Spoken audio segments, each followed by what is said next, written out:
Hi friends, நம்ம பார்க்க போகிற திரைப்படம் பேர் ரெபல். இந்த படத்தில் நடித்தவங்க பார்த்திங்கன்னா அதிரா, மதிமா பைஜு, கருணாஸ், ஆதித்ய பாஸ்கர், ஷாலு ரஹீம், சுப்பிரமணியம் சிவா, கல்லூரி வினோத், தமிழ்மணி டி, வெங்கடேஷ் விபி, இவங்களோட ஜி பிரகாஷ் நடிச்சிருக்காரு. இந்த இயக்குனர் பார்த்திங்கன்னா நிகேஷ்.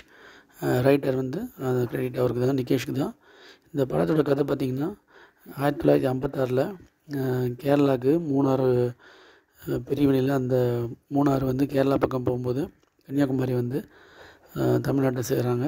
அதில் பஞ்சம் பிழைக்க வந்த மக்கள்லாம் வந்து துன்புறுத்தப்படுறாங்க, பாடுபடுறாங்க.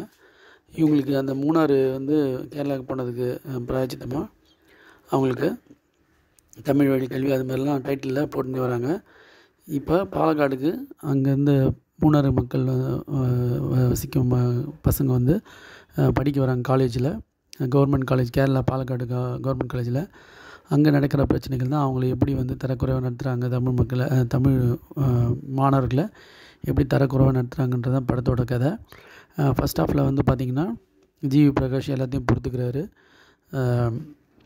அவங்க நடக்கிற ரேக்கிங்ஸு அதில் வந்து பொறுத்துன்னு ஃபஸ்ட் ஹாஃபில் போகிறாரு. அது வந்து சுவாரஸ்யமாக இருந்துச்சு.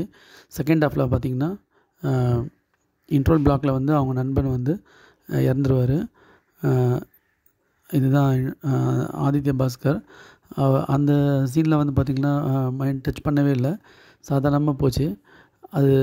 அதை தொடர்ந்து அந்த செகண்ட் ஹாஃபில் வந்து அவங்க வந்து எப்படி பிரச்சனை எதிர்கொள்கிறாங்க, அதை எப்படி எதிர்த்து போராடுறாங்கன்றது தான் செகண்ட் ஹாஃபில். இது வந்து பார்த்திங்கன்னா எந்த சுவாரஸ்யமும் ஏற்படுத்தலை. இதில் வேறு காலேஜ் எலெக்ஷன் ஒன்று வரும். இங்கே டிஎஸ்கியூ, கேஎஸ்கியூ, டிஎஸ்பி அப்படிலாம் வரும். ஸோ இதுக்கு போராடுறது தான். இந்த எலெக்ஷனில் வந்து நம்மளுக்கே முடிவு தெரிஞ்சுது, கடைசியில் வந்து ஹீரோ பக்கம் தான் வின் ஆகுன்றது. இந்த செகண்ட் ஹாஃபில் எந்த சுவாரஸ்யம் இல்லாமல் போகுது. ஜிவி பிரகாஷ் படத்தை வந்து பார்த்திங்கன்னா முதல் படத்துலேருந்து நான் பார்த்துன்னு வரேன். அவரோட பகுதி மட்டும் நல்லாயிருக்கு. ஆனால் பார்த்திங்கன்னா அவர் தேர்ந்தெடுக்க வேண்டிய ஸ்கிரிப்ட் தான் சரியில்லை.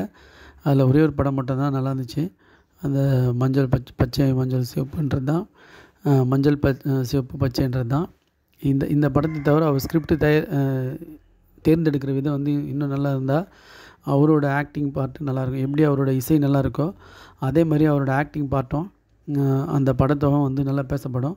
வர படங்கள்லாம் பார்த்திங்கன்னா அவரோட பார்ட் மட்டும் நல்லாயிருக்கு. ஆனால் அவரோட படத்தோட ஸ்கிரிப்ட் பார்த்திங்கன்னா அந்தளவுக்கு மேம்போக்காக இருக்க மாதிரி இருக்குது. இன்னும் ஒரு நல்ல இதுவாக தேர்ந்தெடுத்தால் அவர் நடிப்புக்கும் அந்த ஸ்கிரிப்டுக்கும் இன்னும் நல்லா இதுவாகும். இதில் வந்து எந்த ஒரு சுவாரஸ்யம் இல்லாமல் செகண்ட் ஹாஃப் போச்சு. இந்த படம் பார்த்திங்கன்னா ஒரு சுமாரான படம் தான். ஸ்கிரிப்டில் இன்னும் நல்லா கவனம் செலுத்தி நல்லா இதுவாக இருந்தால் இன்னும் நல்லாயிருக்கும். தெலுங்கு படத்தில் பார்த்திங்கன்னா ரசகர்ன்ற படம்லாம் வந்து பார்த்திங்கன்னா இந்த பிரிவினையை வச்சு தான் ஃபஸ்ட்டு வருமே. ஜாயின் இண்டியா மூமெண்ட் அதெல்லாம் வரும்.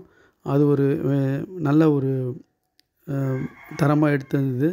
ஆனால் இதில் பார்த்திங்கன்னா அந்த மாதிரி விஷயங்கள்லாம் எதுவும் இல்லாமல் காலேஜில் நடக்கிற பிரச்சனை அது மாதிரி ஒரு குறுகிய ஒரு அந்த பிரச்சனையை மட்டும் பேசு பொருளாக எடுத்து பதிவு செஞ்சுருக்காங்க.